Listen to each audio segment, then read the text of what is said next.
Hai, selamat datang di Klik Corner, podcast pengembangan diri bersama Klik.id untuk bantu kamu menjadi lebih baik. Hai Klizen, balik lagi di podcastnya Klik Corner bareng aku Michael, dan kali ini bareng satu psikolog Kli ada Kak Naomi. Halo Kak Naomi. Halo, Klizen. Nah, Kak, kali ini aku mau bahas soal relationship nih. Pengen bahas deh, ada beberapa orang yang problematik. Kenapa sih mereka tuh cenderung attract orang yang problematik juga itu sebenarnya ada nggak sih penjelasannya atau sebenarnya itu cuma kebetulan doang? Oke, jadi kebetulan sih mungkin-mungkin aja ya. Tapi kan sebenarnya berarti kita nggak punya judgement yang bagus sehingga kita selalu berhubungan dengan orang yang problematik. Pertama, kita mungkin punya keluarga yang disfungsional juga gitu, yang keluarganya problematik sehingga merasa itu sesuatu yang wajar. Oh, ini kayak keluarga aku. Jadi mungkin ya memang orang tuh memang harusnya begitu gitu.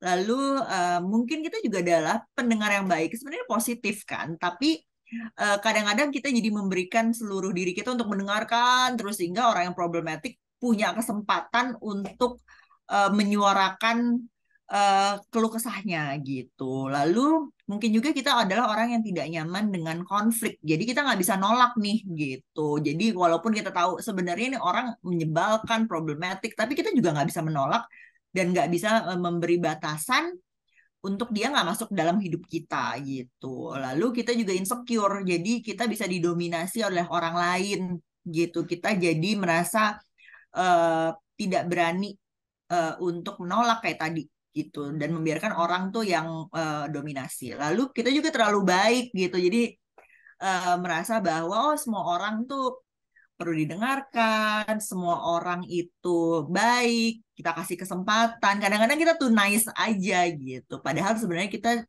perlu judgement yang cukup baik menilai orang, juga perlu menyadari nggak semua orang punya intensi yang baik.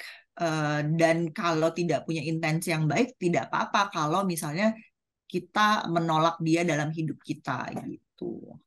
Oke, berarti kalau dari yang aku bisa tangkap itu problemnya juga karena mungkin kita jadi orang yang people pleaser ya, Kak. Benar, benar, benar. Itu juga bisa. Makanya kita nggak bisa set boundaries kan. Kita pengen menyenangkan orang lain. Kita juga nggak berani, nggak asertif walaupun kita tidak nyaman gitu. Kita juga takut respon orang buruk terhadap kita. Oke oke. Tapi eh, aku agak menarik juga sih untuk nyorotin people pleaser ini. Maksud aku, apakah kita jadi people pleaser itu sebenarnya apakah juga karena dari kecil misalnya kayak orang tua kayak bilang kita kita nggak boleh jahat sama orang, kita harus baik sama orang, itu sebenarnya secara nggak langsung sebenarnya bisa nggak sih Kak ngaruh ke kita, dan misalnya kayak secara langsung kita jadi besar dengan mindset bahwa ya semua orang harus disenangkan, semua orang harus kita berbuat baik, itu sebenarnya termasuk nggak sih Kak? Bisa jadi berkontribusi gitu. Karena ya jadinya melihat segala sesuatunya kan baik ya. Jadinya kita nggak punya sense untuk menilai orang tuh. Padahal kan sebenarnya nggak semua orang baik. Mungkin kita baik sama semua orang. Tapi misalnya kalau orang itu jahat sama kita boleh kok untuk tidak terlibat dengan orang tersebut gitu. Tapi kan dengan kita didoktrin bahwa semua orang baik, kita harus temenan sama semua orang, eh, kita nggak boleh menolak orang, kita jadi merasa tidak berani untuk menolak atau menjauhi orang-orang yang toksik atau bermasalah gitu. Padahal kan sebenarnya kayak kayak misalnya kita harus berteman sama semua orang aja itu sesuatu yang menurutku salah gitu. Kita nggak harus berteman sama semua orang. Kita berteman dengan orang yang misalnya sesuai dengan kita, orang yang baik, orang yang cocok gitu. Memang nggak semua orang bisa diajak berteman gitu. Oke, berarti kalau kayak gitu mungkin ke depannya kalau misalnya nanti aku udah jadi orang tua, berarti aku mesti ngasih tahu ke anakku kayak kamu nggak harus berteman dengan semua orang, itu berarti harus ditanemin ya ke anak kita gitu ya. Bener gitu. Misalnya kamu sudah berusaha baik pada orang itu, lalu orang itu jahatin kamu terus ya udah berarti memang mungkin kamu nggak cocok kali temenan sama dia dan kamu nggak harus temenan gitu. Jadi jangan sampai dia merasa bahwa karena harus berteman jadi walaupun dijahatin ya udah dia tetap temenan aja gitu kan ruginya di dia jadinya. Oke oke, ini aku menarik sih karena juga aku secara nggak sadar aku juga inget dulu pas kecil tuh kayak di sekolah misalnya kayak walaupun ada temen aku yang misalnya kayak agak rese atau gimana, dulu orang tua aku juga ngomong kayak tetap harus berteman, terus habis itu beberapa tahun ini mungkin ngalamin perubahan karena sosmed juga ya. Karena kan di sosial media suka ada yang kayak quotes-quotes yang bilang kayak kalau misalnya emang orang gak cocok gak usah ditemenin. Itu kan itu kayak secara langsung bikin mindset aku juga berubah kayaknya sih. Bener-bener bener-bener. Nah, kita balik lagi ke yang tadi Benar-benar. aku bahas soal orang yang problematik meng-attract orang yang problematik juga.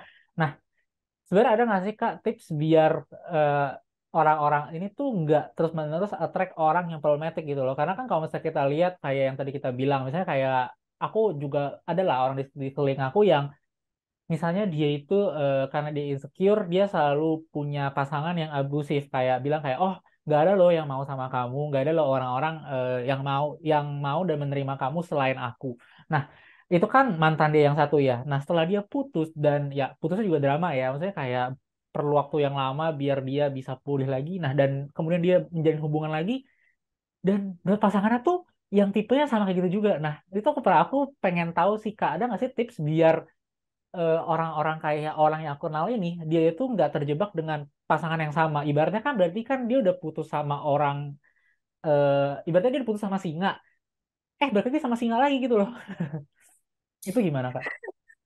Ya mungkin dulu dia punya kebutuhan untuk dicintai kali ya. Mungkin dia dulu pernah di reject entah orang-orang tuanya. Jadi kebutuhan itu tuh sangat besar. Jadi walaupun abusive, dia selalu mencari part-part di mana enggak kok sebenarnya dia sayang. Cuman mungkin akunya aja kali yang bikin dia marah kayak gitu. Jadi dia selalu mencari rasionalisasi terhadap perbuatan buruk pacar-pacarnya karena dia butuh banget ada orang yang menerima dia karena dia merasa selain pacar ya nggak ada lagi yang bisa menerima dia gitu. Nah kalau soal kayak gini dia harus tentukan nih rasa berharganya seperti apa sih sebenarnya dia ingin diperlakukan seperti apa sih gitu. Karena orang-orang kadang-kadang selalu mencari oh iya dia memang buruk nih A B C D tapi kan sebenarnya dia baik E F G gitu. Benar, setiap orang punya hal baik dalam hidupnya tapi itu tidak mengabaikan bahwa keburukannya itu tuh menyiksa kita gitu. Jadi kita harus punya patokan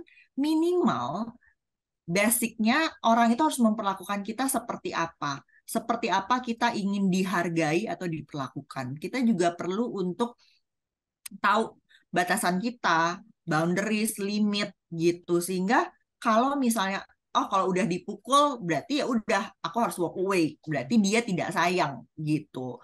Nah, selain itu juga berikan ruang dan jarak pada orang tersebut. Nggak apa-apa kok kalau untuk menenangkan diri kita bilang ke dia, oke aku butuh waktu nih untuk nggak ngobrol, untuk nggak ketemu, aku mau memikirkan apa sih yang aku pengenin dalam hidupku, kayak gitu.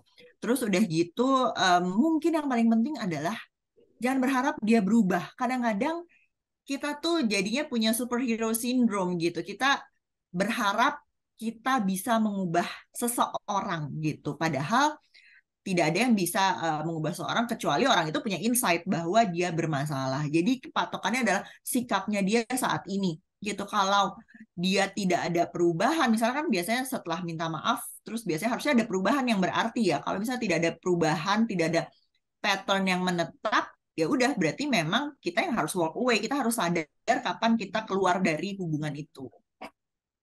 Oke oke oke dan kayaknya ada beberapa orang yang denial ya maksudnya kayak dia udah tahu sebenarnya ini orang misalnya kayak pasangannya punya trait yang sebenarnya dia udah nggak cocok tapi kayak oh dia tetap ada sisi baiknya kok jadi maksudnya kayak mereka being denial aja itu juga bisa jadi salah satu penyebab juga ya.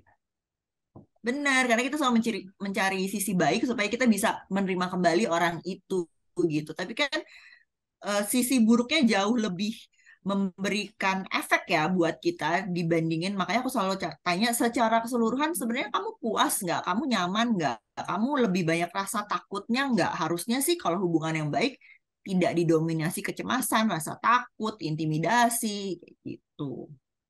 Oke oke oke oke.